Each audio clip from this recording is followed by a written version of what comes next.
Well. Good morning, hello, and welcome to another time of coffee, ideas, and connecting with Alejandro.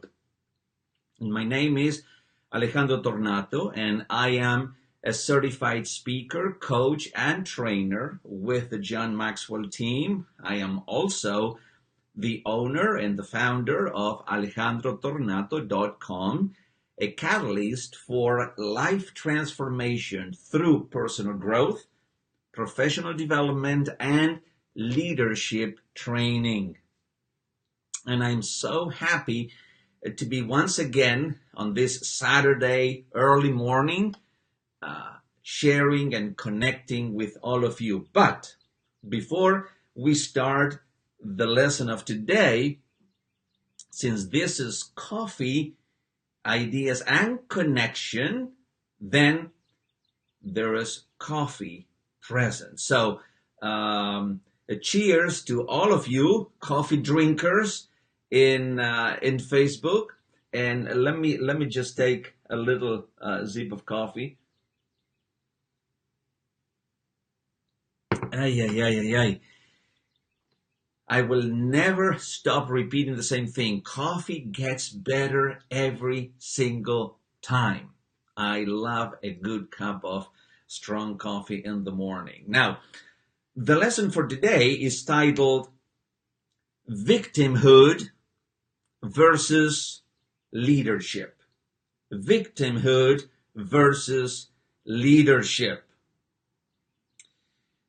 And now, during my regular daily activities, I meet a lot of people and I talk to a lot of people, men, women, local people, people from outside of the United States, from different backgrounds, different financial strengths, and even lifestyles. However, I found through conversations with them that there's one thing that is pretty much constant and the same with most of them. And it's the fact that they're sadly swimming in the ocean of victimhood. Yes, you heard me right. Most people these days, they are swimming in the ocean of victimhood. Now, you may be thinking, hey, Alejandro, hold on, wait a minute. What do you exactly mean by swimming in the ocean of victimhood? Well, stay with me. Let me explain. Most people spend a fairly decent amount of time in complaining mode. Not only complaining, but excuse-making mode. They complain about lots of things. They complain about the fact that their relationship is not working the way that it's supposed to work, or at least the way that they would like it to work. They complain that the job they currently have is becoming monotonous and tedious and boring, and they're not getting any satisfaction out of it. That they are not getting along with their co-workers, that their boss is making things very difficult for them. They complain that they're not earning enough money to live a comfortable life. And they just keep complaining on and on and on and on. They complain that the economy is not doing as well as expected. They also complain that they have not perhaps taken a vacation for a very long time. So when I talk to people and they begin, I listen to them. A good part of their conversation, it's about complaining, not being satisfied with where they are in life. In two words, they have turned into professional complainers and whiners. They are victims. I truly believe that people who complain most of their times, they're not taking a leadership role. They are being victims of their own circumstances. And they're happily swimming in the ocean of victimhood. However, they don't know that they're happily swimming, but in essence they are, because they're not doing anything to get out of that ocean, to get out of that situation. They're very comfortable complaining about it. These people also come up with the most creative excuses of why they are not in a better place in their life. These victims are definitely in a stagnant pond. You see, a stagnant pond, it is a pond where there's no intake of water and there's no exit of water. The water is just there, stagnant, with no movement.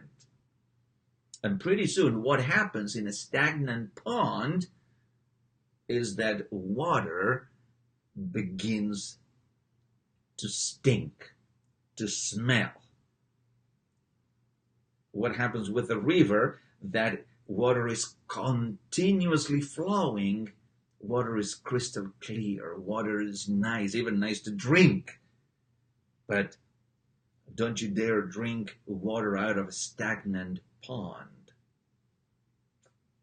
You see, there's death in a stagnant pond, but there's life in a flowing river.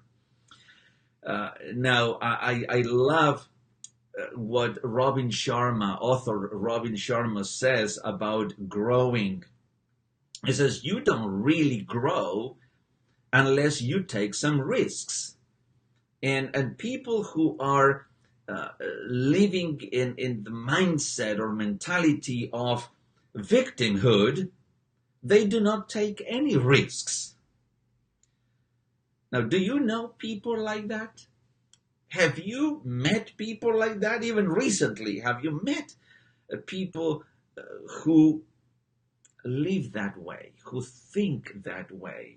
Well, let me share with you that I know a few, and they're not fun to be around, because when you get into that mentality of constantly complaining about things and making excuses for things, then that leads to living a negative kind of life. So you become a negative person as opposed to a positive person. And you don't want to hang around too long with negative people, because it's how shall I put it? It's like being close to a black hole. You know what happens to a black hole? It just sucks everything in its environment. There's a powerful pull that it sucks you in. Well, that's what happens with negative people. They suck all of your energy, all of your positivism. They drain you. And so you don't want to be in that kind of a situation. Now, I love this other quote by Robin Sharma. It says, our perception is what drives our performance, and our beliefs what drive our behaviors. Our beliefs drive our behaviors. So if your belief is one of victimhood, you are going to show up in the world with the behaviors that are typical of a victim. And following, I would love to share with you some of the behaviors that are typical of victims and some of the behaviors that are typical of leaders. And we are going to see very quickly the big gap that exists between one and the other. And the first one is that a victim has the mindset of can't, but cannot, whereas a leader has the mindset of can. You see, I mean, I want you, before I explain this a little bit better, I mean, I want you to see and appreciate that these comparisons are not rocket science. They're not higher or complex mathematical theories. They're very simple to understand. And I truly believe that in the simplicity of things, there is profound truth.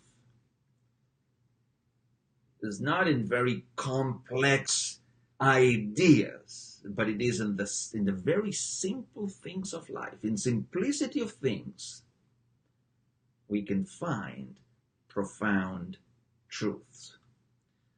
Now, a victim is always demonstrating a cannot mentality.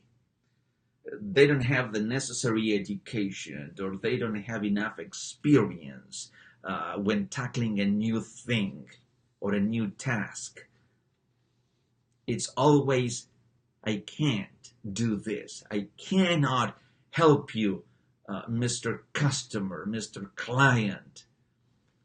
I cannot go the extra mile in order to provide you with excellent, awesome, outstanding, wowing service. Because it just requires perhaps energy. I mean, it requires me to be creative. It requires me to get out of my comfort zone. It requires something out of me, and I'm not going to do that.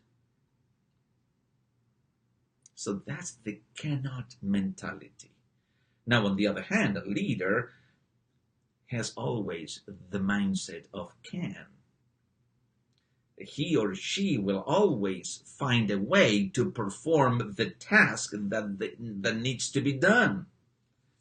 Whether it is the first time that they do it, whether they know how to do it. If they don't know how to do it, they'll find a way. They learn. They self-teach themselves in order to be able to do things for others. It's a can, it's an I will do mentality. Now, Dr. Ellen Langer, she's a professor at Harvard University, wrote a book about what she calls the psychology of possibility. The psychology of possibility. And so victims, of course, they immerse themselves into the psychology of impossibility. Everything is impossible for them to do, for whatever reason, for whatever excuse. However, leaders, they are subject to the psychology of possibility. They find a way. They make a way to get things done, to enhance the life of others, to help others. They're not afraid to do that. They're very willing to do that. Now, the second comparison is this. A victim is busy being busy, whereas a leader is being productive. Now, I want you to understand the difference between these two things. I mean, sometimes you see, I'm sure that you see people at work or socially, you see people that they are in a constant state of motion. I mean, they're moving, they're going here, they're going there. But at the end of the day, they have not accomplished anything. So let's not confuse the two terms. Let's not confuse busyness or busy being busy with productivity. There are people who are very busy, but they're non-productive. There are other people that don't appear to be so busy, moving around the place, but they get things done. They are masters at productivity. So that's another difference. So in which category do you fall? I mean, are you busy being busy? I mean, moving all the time, but not doing much? Or are you intentionally being productive, doing the things that you need to get done? And done 100%, not halfway through it. Now, the third comparison is this. The victim is distracted, whereas the leader is very razor sharp focused on things. Now, especially in the world that we're living right now, I mean, with so many distractions, I mean, we are bombarded with distractions every single day. They're coming from all directions, everywhere. We are in a pathway of distractions if we let them distract us.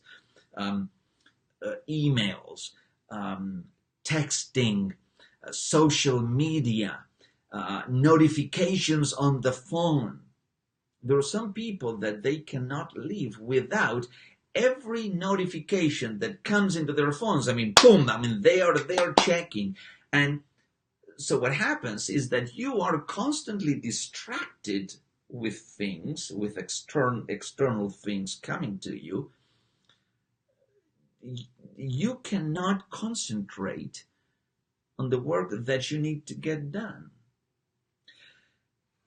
Robin Sharma also, and I'm so thankful that I got some of this content, I mean, from Robin Sharma. He's a great author. He is a great speaker and human potential expert. And I guess one of my mentors. I follow him, and I love the message that he shares with his audience and with the world. And so Robin says, when it comes to this matter of being distracted versus being focused, it says, addiction to distraction is the death of creative production. Let me repeat that again. Addiction to distraction is the death of creative production. I used to be myself. I mean, I used to be distracted. I mean, and I could see. I mean, I'm not getting everything done that I want to get done. Why? Because I was distracted. Netflix and Amazon Prime and streaming things on my digital devices, that sometimes you're not fully aware, but that takes so much time out of your waking hours that if you give yourself to all those distractions, you don't get anything done. So it's either distractions or it's been focused on your tasks. You can either do one or the other. You can be distracted or you can be focused, but you cannot be both at the same time. You have to make a choice. You have to make a decision. And I hope that you make a decision to be focused because you're going to be creating something.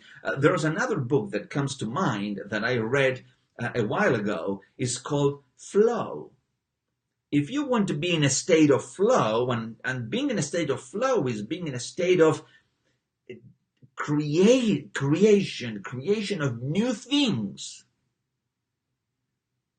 If you want that flow, you cannot be distracted because distraction breaks that state of flow and that state of creation.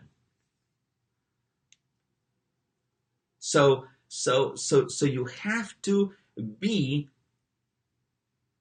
in flow if you want to have that creativity going for you. Um, and the next comparison is the victim makes excuses while the leader delivers results. Excuses versus results. You see, I mean, everybody, we're all human, and we all make excuses from time to time. I'm honest, I'm transparent with you, and I hope that you are as well. I mean, we all make excuses. However, what makes a difference is that the victim, excuse making for the victim is a way of life. It's a way of life. It's a constant thing, I mean, of excuse making.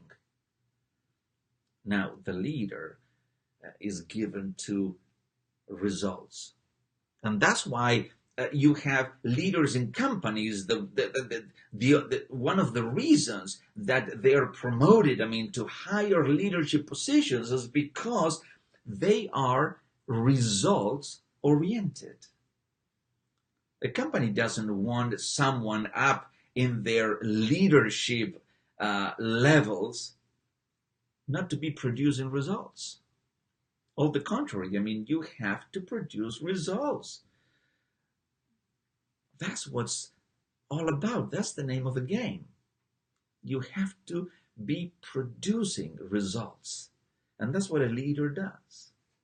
A leader has the resources. I mean, it finds the resources. It creates the resources to obtain a particular result.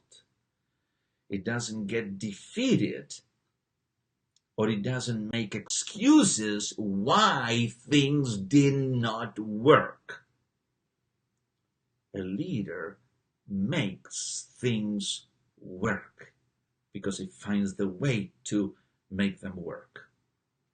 And the last comparison that I want to share with you this morning is that a victim is a taker and a leader is a giver.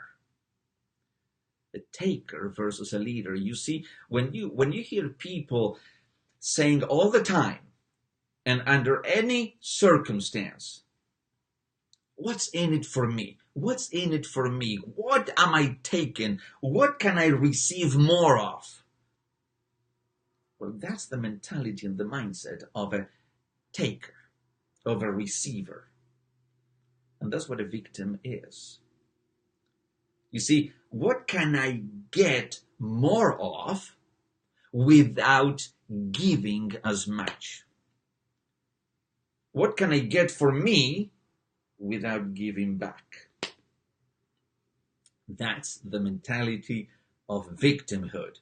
Now, the mentality of a leader is, what can I give and how much can I give? How much value can I provide? How much better can I serve a customer? If you're a server in a restaurant, I mean, how good, how much of an outstanding, awesome service can I provide my customers? That is always in the mind of a leader. Not taking, but giving. They give of their money for a particular cause. They give even something more important. They give time. And time is something that when you give, when you give it away, you cannot get it back. When time is gone, it's gone forever. But they don't have any problems. I mean, they give time. because they are always in a given mode of operation. So I hope that this this lesson, has been valuable to you, that this lesson has added value to your life. I am always full of excitement. When I come every Saturday morning, to share these ideas with you. And I am so excited, so thrilled, to be part and to be speaking into your life and to be making a difference in your life. So I hope that you, if you're watching this, if you watch this later on in the video, I know that you're not a victim. You are a leader, and you have the traits of leadership. You are given to others. You are adding value to others. You are making a significant difference in the lives of other people. And that's what a true leadership is all about. So, have a great rest of this Saturday. And until we meet again, remember, be kind, be passionate, be well.